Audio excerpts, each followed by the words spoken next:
In a bank vault in Atlanta, Georgia, there is a secret locked away that a company has protected for more than a century.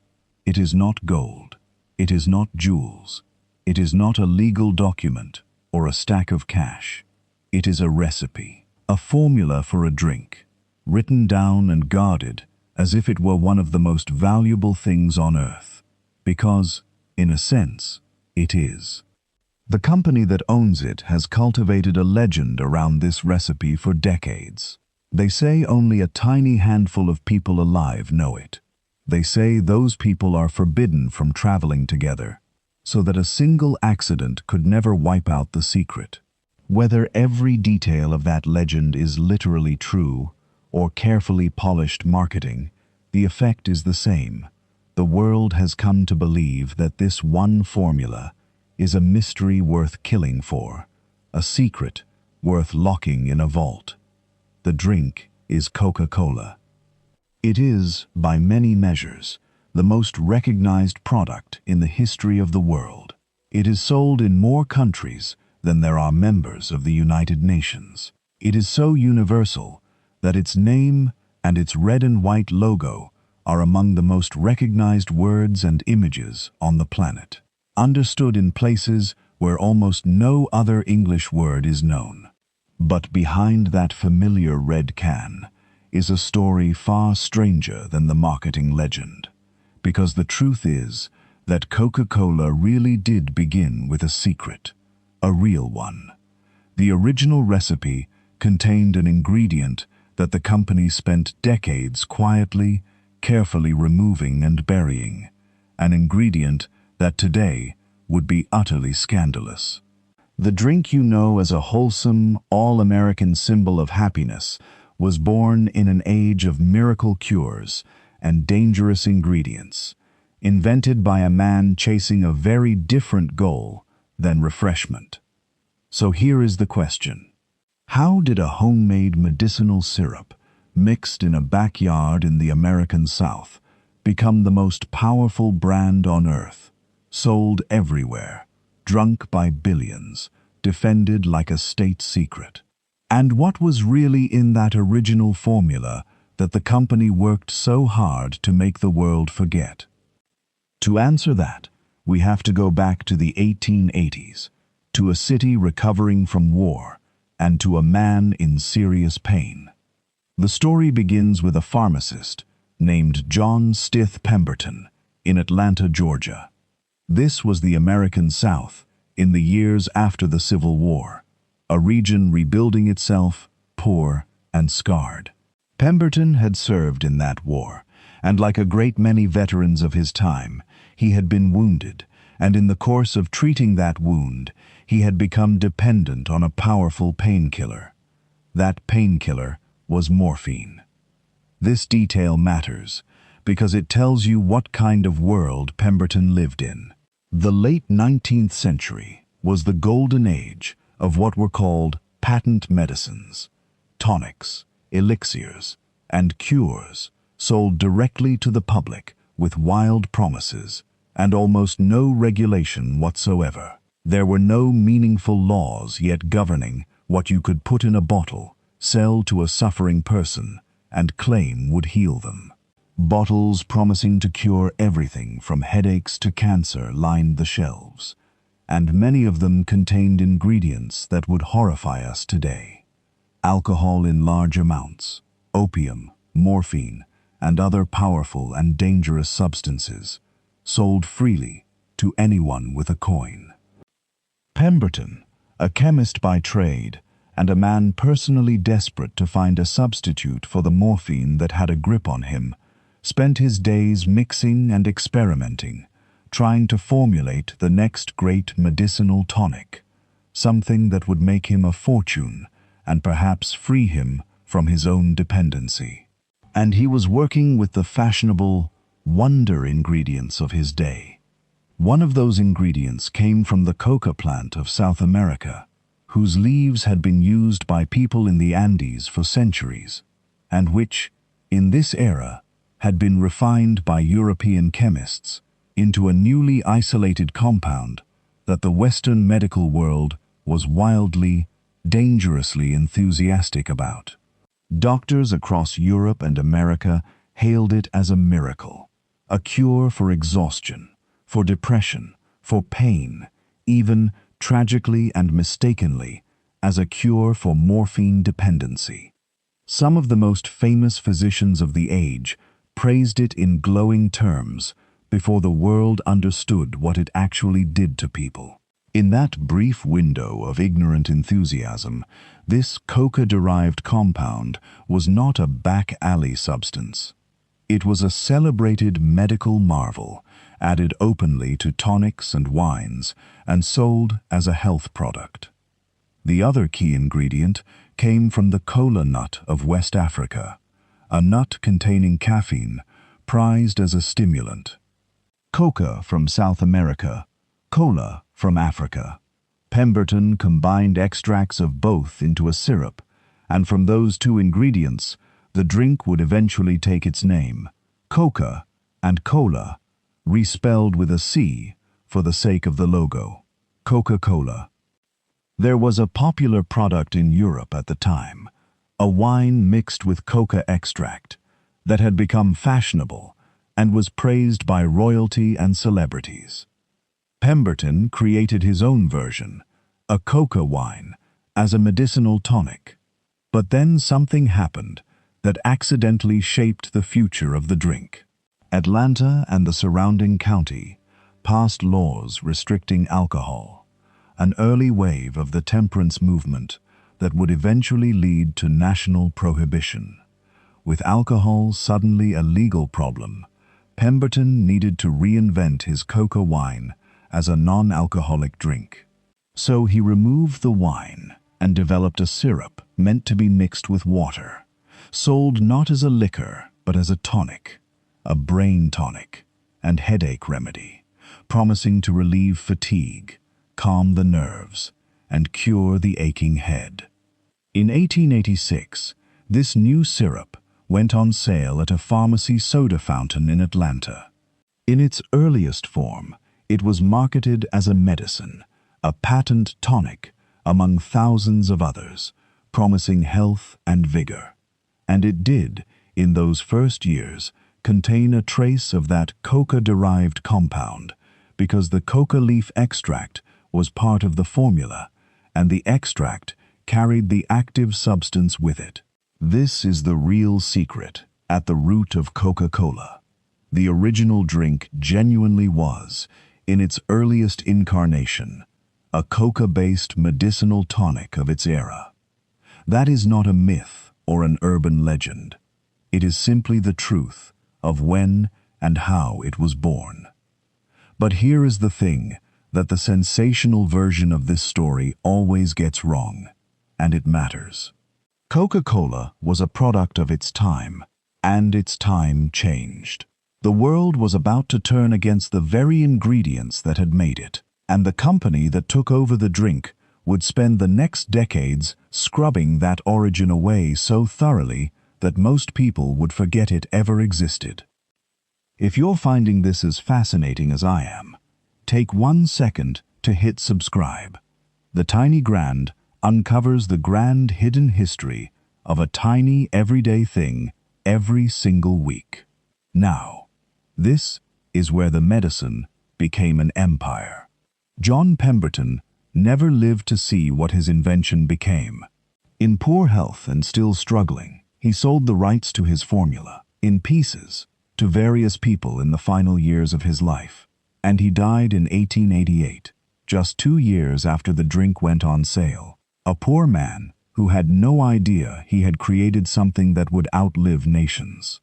The person who truly built Coca-Cola into an empire was another Atlanta businessman, a shrewd and relentless pharmacist and marketer named Asa Griggs Candler, who acquired control of the formula and the company and set about doing something Pemberton never could, turning a local medicinal syrup into a national product. Candler's genius was not chemistry. It was marketing and distribution. He understood something that was ahead of its time, that the true value of Coca-Cola was not the liquid in the glass, but the name, the image, the brand. And he promoted that brand with an intensity the world had rarely seen.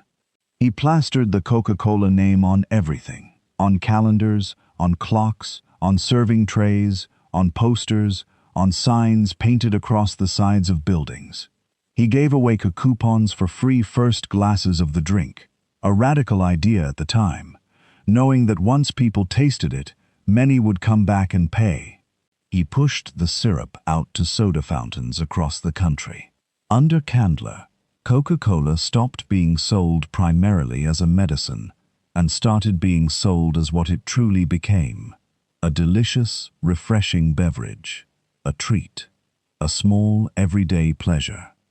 And as it made that shift from medicine to refreshment, the dangerous origins became a liability. As the 20th century began, attitudes toward that coca-derived compound were changing fast.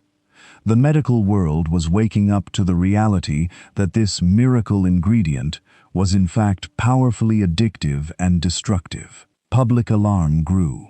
Regulation was coming. And a company trying to sell a wholesome drink to every family in America could not afford to have a dangerous, increasingly feared substance in its recipe. So the company acted. Over the early years of the 20th century, Coca-Cola progressively reduced and then effectively removed the active element from the coca leaf, until the finished drink contained none of it. And here is the fascinating part. The company continued to use coca leaf as a flavoring ingredient, for the taste, the character it lent the drink, but it used specially processed leaves from which the active compound had been extracted and removed. In other words, Coca-Cola kept the flavor of the coca leaf while stripping out the substance that had become unspeakable. The name still whispered its origin, coca, but the drink itself had been made clean.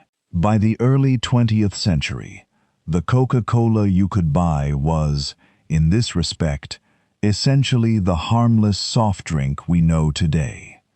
The secret ingredient had been quietly, deliberately buried, and the company would spend the following century letting the world forget it had ever been there.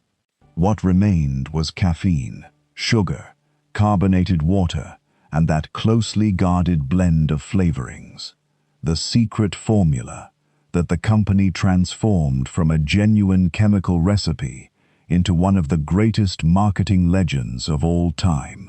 The vault, the handful of people who supposedly know it, the mystique, all of it became a brilliant piece of storytelling that kept the world fascinated by a bottle of flavored sugar water. The secret was no longer scandalous. It had become an asset. And then Coca-Cola did something that would make it not just a national product, but a global one. And it happened because of war. When the United States entered the Second World War, the head of the company at the time made a sweeping promise that any American in uniform could get a bottle of Coca-Cola for 5 cents, wherever they were in the world, whatever it cost the company to get it there. This was patriotic marketing of staggering ambition. To fulfill it, Coca-Cola built bottling plants following the American military across the globe, into Europe, into the Pacific, into North Africa. Coca-Cola became tied, in the minds of millions, to home, to comfort, to the cause the soldiers were fighting for. And when the war ended, those bottling plants remained, seeding the drink permanently into countries all over the world. The war turned Coca-Cola from an American product into a global institution, present on nearly every continent, a fixture of daily life for people who had never set foot in the United States. From there, Coca-Cola became something bigger than a beverage. It became a symbol. During the long decades of the Cold War, it stood, in the eyes of much of the world, as a symbol of America itself, of Western capitalism, of a particular way of life. In parts of the world closed off behind political walls, a bottle of Coca-Cola could be a symbol of the forbidden other side. The drink carried meaning far beyond its taste. It had become shorthand for a whole civilization, for better and for worse.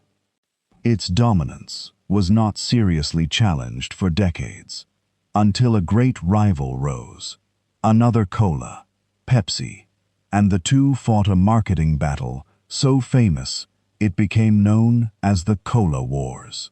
That rivalry produced one of the most infamous business blunders in history. In the 1980s, worried about the competition, Coca-Cola made a fateful decision. It changed its secret formula, replacing the classic recipe with a new, sweeter version called New Coke. The reaction was volcanic. Loyal drinkers were outraged, insulted, heartbroken. They hoarded old cans of the original. They flooded the company with furious letters and phone calls. The public treated the change not as a product tweak, but as a betrayal of something they loved. Within months, the company surrendered and brought back the original formula. It was a humiliating retreat, and yet it revealed something extraordinary. People did not feel that way about mere sugar water. They felt that way because Coca-Cola had made itself into something people were genuinely attached to, woven into their memories and their identities. The disaster proved just how powerful the brand had become. Today, Coca-Cola is sold almost everywhere on Earth. The company behind it makes a vast family of drinks, and its flagship product remains one of the most consumed manufactured beverages in human history. It is a permanent fixture of the modern world, so ordinary, so ever-present, that almost nobody who cracks open a cold can ever pauses to think about where it came from. And of course, the story has a modern shadow, the same one that trails sugar itself. The drink that was born as a health tonic is now, in an ironic reversal, often cast as a symbol of unhealthy modern living. A sugary beverage linked to the very diseases its 19th century ancestors claimed to cure. Governments tax it. Health campaigns warn against it. The tonic that once promised vigor and health is now the thing the doctor tells you to cut down on. The wheel has turned all the way around. So why Coca-Cola? Why did this one drink, out of the thousands of tonics and sodas born in that patent medicine age, become the most powerful brand on the planet, while all the others vanished? The answer is that Coca-Cola's true genius was never in the bottle. The liquid, in the end, is flavored, caffeinated sugar water, pleasant, but not magic. What made Coca-Cola immortal was everything wrapped around the liquid.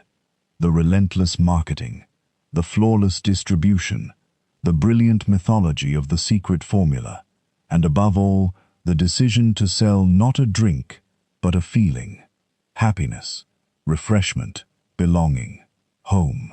Pemberton invented a syrup. Candler and those who followed invented something far more valuable: the idea that a mass-produced product could be loved.